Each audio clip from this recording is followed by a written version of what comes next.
All right. So today we have Mr. Jonathan Wright coming to us from up north across the border in Canada. And we had the privilege of talking just a little bit beforehand. And I know you got some trips coming up, and we'll dive into that a little bit of what you're getting into. But I want to say thank you first for jumping on board. And I love the cars in the background. So let's start off. Tell everybody a little bit about yourself, and then what's up with the picture behind you. Well, thanks, Ernie. Pleasure to be here. In terms of my background, I joined the military right out of high school, and that was a path that caught my interest in the last year and a half of me being in high school. The idea of going out, getting a free education paid by the government, and getting a guaranteed job for 5 years was an interesting prospect because I heard so many horror stories of people with university degrees flipping burgers, and I said, you know what? I don't want that to be me. Yeah.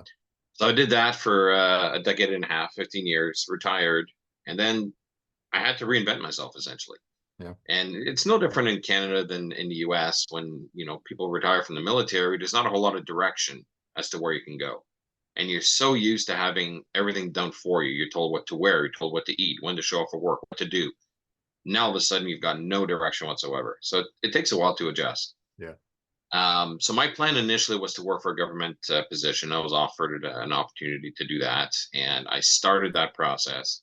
And a year into it, after a couple of interviews, after being promoted during my interview, and then having to go through all the bureaucracy trying to get into that position, it was my wife actually that said, "You know what? You should get into business for yourself, not work for the government, because if you can't handle the frustration of the application process, you're going to pull whatever hair you got left out working for the government."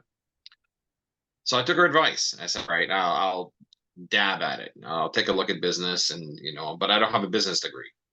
And that was my mindset. My background's in the sciences, not in business. Okay. So how can I apply my background to business? I didn't quite see it at the time. My wife, who has a business degree, flat out said, "You don't need a business degree to do business. You can do this." I said, "Okay." And an opportunity came up to attend a real estate seminar here in Halifax, East Coast of Canada. Okay. So I attended the seminar and I kind of put the numbers together and I said, well, I can make money doing this. I mean, it's really just numbers. Yeah. It's not that difficult, just spreadsheets. So I said, all right. So I bought into their training program, got educated, started noticing that a lot of their information was a bit out of date and needed some tweaking. So I did that tweaking and then I hit the ground running because I'm not the type of person who wastes time. So I started building a relationship, starting putting offers out on properties, and within a couple of months, I bought my first building, and then it just sort of snowballed from there, Wait, one wait, after wait. another. You say your first building, or Yes. you're not, so you skipped over doing single family residential stuff altogether and Oh, just I went skipped right straight in. over that. My first acquisition in real estate investment was a 12-unit apartment building. Fantastic. Yeah, I skipped right over that. An opportunity came up. I was told it'd be impossible to close because it was a mom and pop shop with financials that were a complete mess.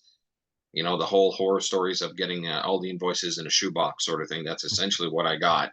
No bank would ever finance this. And the realtor said, well, if you can close this, you can close anything. So a few months after I closed it, and he said, holy crap, you can do this. Yeah, let's go. And then 30 days later, closed the second building, 8-unit apartment. I was up to 20 doors. Fantastic. And then I just started escalating from there, closing building after building after building. And yeah, I met JT around that same time, who became my coach, and then he gave me some advice on restructuring, and then things just exploded from there. Fantastic. So obviously skipping over the single family aspect of it. I mean, I get it. You have so the first one that you said had 12 units, was it just one building with 12 units in it or two Right? Yeah, buildings? Okay, one one. building. Okay. Yep. So I mean, the nice part about that is you have one roof, you have all the windows. So it's just a larger scale of the single family aspect of it, but you have 12 doors, right? Splitting up the cost and everything goes along with that. Exactly. So what Yeah, and well, for me, it was a good place to start because I was dealing on the east coast of Canada, which had a lower price point per door than the rest of the country. okay. It's one of those markets that has maintained pretty much the same price since the 80s. So it hasn't gone up significantly. It had the 1 or 2% a year increase, but that was it. They had no big spike. The crisis in 2008 had no impact on us because we were already the lowest price in the country. We can't go any further down, so we just kept doing what we were doing. So it was an easy barrier of entry for me because that first building, if I recall, cost about 390 grand for 12 units. Okay. Canadian dollars. So convert to US, you're looking at about 300,000 for a 12 unit building.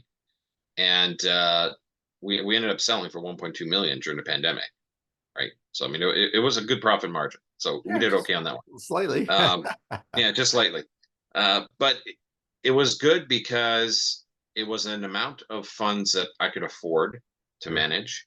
It wasn't beyond my capacity to, pay back the investor if something went sideways. And it was really jumping into the deep end in terms of lessons because now you're starting to deal with some problems you don't have to deal with quite on a single family home. When you start going larger scale, you get larger problems. Correct. So it was a very interesting education, but I learned quickly. And once I was able to turn that building around, stabilize it, and succeed at that building, everything else was pretty much smooth sailing from there on in. So I learned to swim in the deep end right out the gate, just so I can essentially scale as quickly as I could. Yeah. Yeah, but I mean, to your point, I mean, you did it on the smaller scale of a larger scale, right? So, it just gave Right. you the opportunity to kind of cut your teeth and learn it, especially just starting out. I mean, not understanding the business side of things other than the numbers. I mean, numbers are what they are, and if you can work those, and then maintain your budgets and stuff like that throughout, then obviously, you can really control what your profit is on the back end. So I really like the idea that you end up selling that for. So how long did you end up holding that particular property for before you sold it? Yeah, we held it. We bought it in January of 2019, and we would have sold it in, I think it was December of 2021. So you're looking at 2 years, almost three. Okay. But I mean, it was cash flowing about 60 grand a year. So I said, if I need to hold it, it's 60K a year. I mean, it's not gonna, make me a multimillionaire by any means, but it is gonna pay the bills and keep the lights on and things of that nature. And that was the idea originally, was to hold on to it. Yeah. But then, when those offers started coming in from a gentleman that owned a number of hardware stores and wanted to start to diversify into multi-unit buildings in that market, I looked at the numbers and I said, well, I can make multiple years worth of revenue in a single transaction, and I can turn this money around 10 times over in that time. Makes sense to sell. So Yeah. again, it all comes down to the numbers. Never get attached to an asset. Yeah. Just focus on the numbers. Yeah. No, that's great. That's great advice. The so okay, so you went from the 12 unit, then you took the profits off of those, and then you jumped into a larger building after that. What was that size? Well, we started picking up a lot of the smaller ones in tandem with the mid-size, called it the mid-size multi-units, simply because there wasn't enough inventory of those mid-size multi-units to work with. Okay. So I had partners that were very aggressive, that wanted to acquire assets like there's no tomorrow, particularly in the early days of the pandemic, because the sentiment out here was the entire real estate market was going to crash. Everything was going to become worthless. Everyone was desperate to sell as quick as possible. So we were putting offers, 20, 30, 40 cents on a dollar and closing very quickly because of that panic, which of course, as everyone knows, the market went the opposite direction. Correct. But we had to scale quickly and we just didn't have enough properties to be able to offload all our capital and deploy it effectively. So we had to move into some of the smaller assets just to be able to put our money somewhere and let it grow with where the market was going. Because as far as we were concerned, there was no risk for us because we were in the cheapest market in the country, buying fraction on the dollar in terms of acquisition cost. It wasn't going to go down any further than that. Yeah. I mean, already it's 20 or 30% the cost to build new. Plus, we had massive immigration that was coming in. We're Oh going, yeah. there's gonna be housing shortage. It's in the pipeline. We already have it, and as we know, it only got worse. So there was no downside. So it made sense for us. And a lot of very wealthy people were doing the exact same thing, Yeah. except they were about 9 months later than us. So we already, penetrated the market significantly before all the really big players started coming in, realizing the exact same thing that we did. So we were first to market, and that's what really gave us the advantage. Well, that's fantastic. So you ended up taking so in your first deal, the 12 unit, did you self-fund that? Did you get into some partnerships with those and then Yeah. So for those, I partnered with a couple of gentlemen that initially wanted to come in as hard money lenders. They weren't interested in being partners. Okay. They felt it was too much of a risk. And that's one thing that I learned early on is partners are, the best way to scale by far. And as a result of that, it was a little frustrating dealing with them. They were really picky on a number of things. And eventually they realized they should have partnered. But by then, the relationship had just soured to the point where I was like, you know what, I don't want to partner with you. Yeah. It was hard enough, borrowing money from you. I'm not interested. Plus, I got partners that are 10 times bigger than you right now. So I don't need you. So here's your, 12% return. Thank you very much. I'll give my Bye-bye. 50% return to my buddy over here who does not give me any headaches. And Nice. that's really, how that transitioned. Nice. But I mean that whole massive scaling took place while I still owned the building. So this 12 unit, I held it throughout all of this because the plan was really just to acquire a massive portfolio of properties and hold them because they were all cash flowing. Every property I acquired cash flowed. Yeah. So It's as working far as out. I'm concerned, just hold them, and then you just got massive revenue. Yeah. So I mean, it was a great model. And then of course, when the real estate market started exploding, now it became apparent that okay, maybe we should start selling some of these assets because it made more sense to do that. And a 12 unit building is one example of those assets. Gotcha. So you went from the 12 unit and scaled larger. So is your model for that particular thing is to buy the asset, do the value add on the asset or do the renovations to it and then hold it for maybe 2, 3 years and then sell it? Or are you actually buying these to, again, because the numbers work out well, like you're able to stay into it for the longer duration and then keep those for the cash flowing side versus just getting rid of the golden goose kind of deal? Well, in the earlier days, I was looking to hold everything. That was the plan at the time. Because the market did what it did, it started to make sense to sell the assets. And then we found that, by selling the assets, we started developing relationships with a lot of smaller time real estate investors that only want to buy turnkey properties. No pay top dollar for them. They want to buy no headache real estate investment deals. And that's exactly what our model does is we transition these properties from C class or lower B class to B plus class is Yeah. typically the range that we focus on. And once we have these beautiful stabilized assets, I mean, they're great to have, they're great to hold on to. But if people are coming in to pay top dollar, mathematically speaking, it makes more sense to sell it at that top dollar value because I can turn around that money and probably buy two more properties with it. Yeah. So I was able to scale a lot more quickly. And once my partners start seeing how quick the returns were, it's not only getting great returns, it's the timeline. Yeah.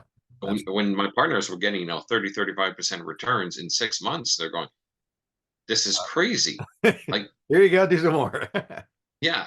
So that's when they start going, let's keep doing this. So Yeah. that's when we started churning a lot of these smaller multi-unit properties because it made sense to do that. And the pool of buyers for the very small multi-units is massive. The big players are not interested. They're too small. Yeah. But the smaller players, there's plenty of them out there. And that's where we capitalize on this opportunity. Nice. So I know, obviously out of the relationship that we've had that you got into, besides the multifamily, you've gotten into some other types of businesses. So what kind of businesses are those for everybody? Well, the main business that I started diversifying into is the auto detailing business. I'm a car guy, and at the time I only had one, summer car, call it, that I drove around. But I'm the type of guy that really likes to take care of his vehicles. I take care of a lot of my stuff, but vehicles in particular. So I want my vehicles to look like they came out of the showroom, but I want to be able to drive them every day. And it's kind of hard to have both.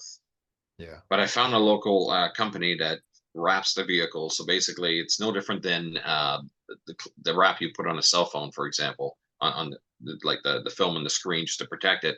It's the same idea, but you wrap the entire car. It maintains the color, but it gives an extra shine and luster to it. So I said, "Oh, I want that for my vehicle." So that's what I did. I got my entire car protected. It looked better than it came out of the showroom, and it always looked that way. Immune to rock chips, immune to fading from the sun, you name it. So I love the product. Then I got a second car, went ahead, did the same thing. And as a result of that, I started to get to know the owner and hung out in the shop a lot. And I started to notice a few things. I started to notice that he was turning away customers that I knew for a fact had a number of vehicles just because he didn't have any concept of scaling. he was the absolute expert on detailing cars, not so much on running the business. Okay. So I said, all right, maybe it's time that we have this conversation, and we started developing that relationship as a result of that. And as I started to scale, I acquired a few more vehicles. They've all gone through the shop, and I started developing these relationships not only with him but with the other clients of the shop. And that's what's really important here, is that relationships are a key component of real estate investing, and you want to be developing relationships with the most successful people in your market. Those people tend to drive very nice cars, want to protect those cars, Sir. and those are the ones that personally bring their vehicles into the shop. They don't have the assistant do it. They drive it into the shop themselves. Okay. So if I have a multimillionaire that's coming into the shop, I get a phone call ahead of time. Hey, so and so's coming to bring their car and you should meet them. And Fantastic. you need to I'll be there. show up at the shop 15 minutes early for an inspection or some other excuse. Sure enough, he walks in. The team will look at the vehicle and start assessing the vehicle, and they're going to take their time doing that. There's no rush. That buys me the time to have a conversation because his time is valuable. And I Yeah. know he's only going to be there as long as it takes before he has to go back doing what he's doing. Yeah. Just enough time to build that relationship. And that alone has allowed me to build partners that invest in some of my real estate deals. Wow. That's very specific. I mean, direct, right? I mean, that's when you realize the connection between the cars, taking care of the cars, providing the service, and then building the network with those individuals. You don't really know what's going to happen, right, with those relationships. But the fact that you just kind of open up the door for that opportunity to happen it sounds fantastic. It sounds like you've done wonders with that. All right, so the picture behind you is Red Bull Racing, which I know is overseas, and I see a group of people behind you, and I know a little bit of about what's going on with that, but let's talk about that real quick.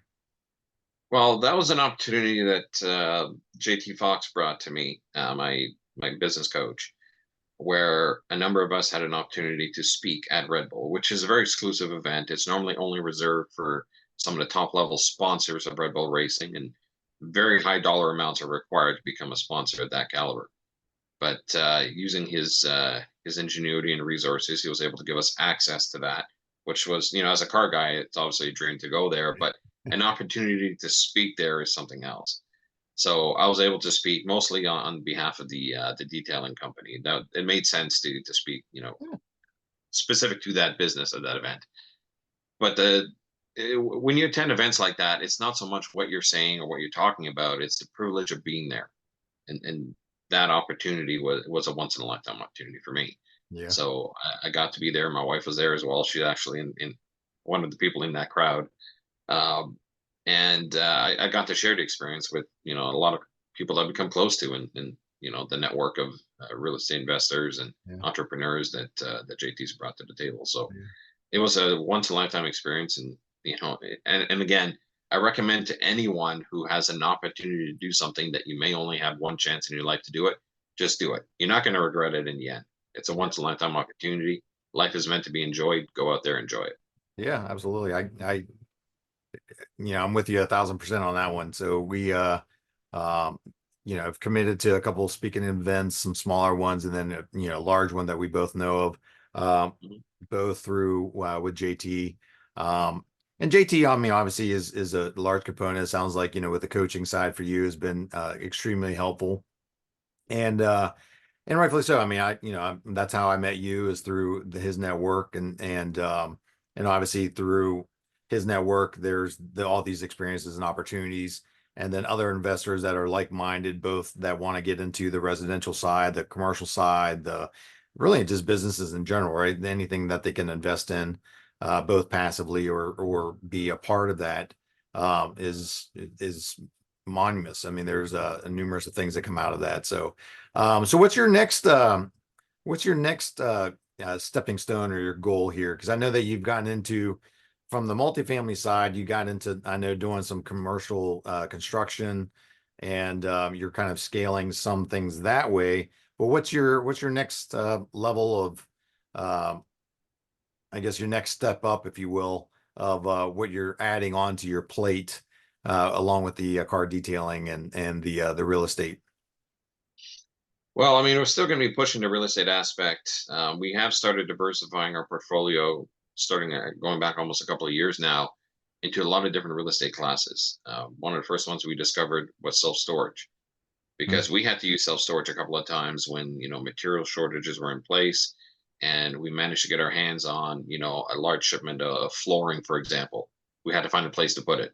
And then we're fighting tooth and nail trying to get some self-storage units just to be able to store the material so it wouldn't delay any of our projects. And that's when I realized the opportunity. There's not enough self-storage. Mhm. And I'm watching everyone around me during the pandemic, shopping on Amazon, accumulating all of this junk. It's like, well, they're gonna need a place to put this junk. Perfect. And that's exactly what I did. So I started building self-storage units. Those are absolutely fantastic because you don't have tenants, you just have stuff. They don't pay, you cut the lock, empty it out, bring someone new. So it's very quick, very simple, and they're great cash cows. So those I tend to hold on to for that reason. Um,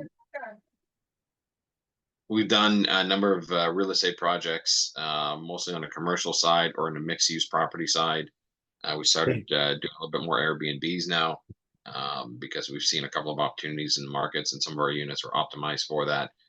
So yeah, we've started really pushing all those different avenues, because it's not a good idea to focus on one class of asset for too long. Once you've established yourself, start diversifying, because not only do you get to meet a lot of people that can ultimately improve all aspects of your business, but it also helps you in the case of legislation changes or any restrictions. So if Yeah. a tenancy act all of a sudden gets restrictive, it doesn't impact your entire portfolio. It just impacts a percentage of it. So, when a local tenancy act here in Nova Scotia became a bit more restrictive, it had no effect on my commercial properties, it had no effect on my self storage. So when that kind of slowed down for a period of time, the other ones were able to carry that and keep me essentially above water. So it's always good to diversify, and quite frankly, it keeps things interesting, because Yeah. real estate gets boring pretty quick. Because again, you're doing the same math every day, you're doing, using the same spreadsheets, Yeah. and eventually it becomes easy. So it's nice to challenge yourself and do something a little different. Yeah. And of course, we've done new construction, we've done condos, we've done condo conversions. I mean, we've diversified significantly. I go on for hours just on the real estate side. Yeah. Aside from that, I'm also involved in Hollywood productions. I produce documentaries out of Hollywood, so I've been a producer now for a number of years. And a lot of my trips to the U.S. lately have been specifically for that. I'll be back there actually next month for for some more production. So Fantastic. again, I keep my schedule pretty full, and it Yeah. keeps life interesting. Well, you need to. I mean, you keep saying yes, right? And that's Right. the part of this is just, hey, I don't know.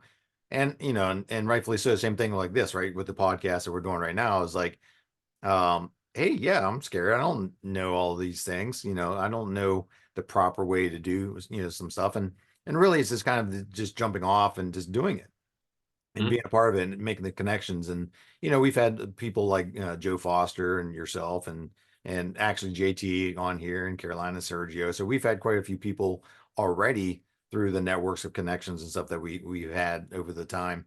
And it's only been a short period of time. I mean, we're talking, for me, it's only been maybe a year and a half at this particular point. So I definitely resonate with your talking about your connections and your net worth coming through your network. So that's fantastic. So last note on it, is there anything that you're looking for that we could potentially help out with, or is there the audience? I know that you're mostly up in Nova Scotia area and whatnot in Canada, but are you doing anything here in the States as far as both through like your movies and or additional properties or places you're looking for? Are you lending? Or are you primarily the GP kind of scenario in the syndication type plays? Well, I don't do a whole lot of syndications, for the simple reason that when people invest in real estate, they're like a bunch of children, and I don't want to be managing a classroom full of children. Um, it's I've seen so many people run into issues with syndications in the past. Whether certain people send the money late, or you've got those few people that are constantly complaining about one thing or another. So I tend to focus on a very small number of partners, Okay. because it's easier to manage. both in terms of managing their expectations as well as managing the funds and Yeah. allocating the funds to different partners. And one of the worst things you can do is give a partner the greatest return in the world, and then all of a sudden have nowhere to redeploy that capital because Yeah. now you give it to another partner, and then now it can it's really like managing children, really. Yeah. Um, but in terms of what I do in the U.S., I mean, I'm obviously invested in a number of things through the investment network that we're both a part of. So I'm involved, the Macy's and the mall and the various museum projects and things of that nature. So Okay. we're involved in those. I have in the past done some real estate transactions in the U.S., but that was in the early days of the pandemic when I was looking to expand there. And when they shut the border down, it was impossible to cross. I just sold off those assets because it was too frustrating. So I got enough opportunities in my own backyard that I don't necessarily need to go to the U.S. for that. In terms of the movie stuff, yeah, it's almost exclusively in Hollywood right now, but that may eventually expand into Canada because Hollywood is struggling very much more than what a lot of people realize, Wow. just because the price is so high. And after what happened in the pandemic and the lockdowns and everything, it essentially shut down the movie industry. You had the recent strikes that are an issue. So now a lot of productions are moving elsewhere, Canada being one option, but moving into Central America, and now Dubai is trying to get a lot of movies being produced out there. So Okay. there's a huge push in that direction. So Yeah. it's No, an interesting environment. Charlotte It's a kind of did constantly that as changing well. environment. Yeah, sorry. Charlotte kind of did that as well. They were kind of tapping into that movie market because we had a lot that were right around here in the Carolinas and stuff that was doing that. So, so hopefully we get to see you down here sometime and pitching out some movies and stuff. So, but It may very well happen. well, I definitely, hopefully, if you need someone to step in and be one of your, um, one of the off-camera people, because this face isn't made for the camera too much. No, I'm joking. Um, but if you need anything, just let us know. But hey, I wanted to say I appreciate your time and coming on and talking to everybody, and definitely, we'll reach out again and do maybe a follow up on this because you're a wealth of knowledge and the short bit that we've known each other with it, it's I'm constantly learning from you and obviously from the network and stuff like that. So I just want to appreciate your time for being here, My pleasure. and we'll stop here real quick.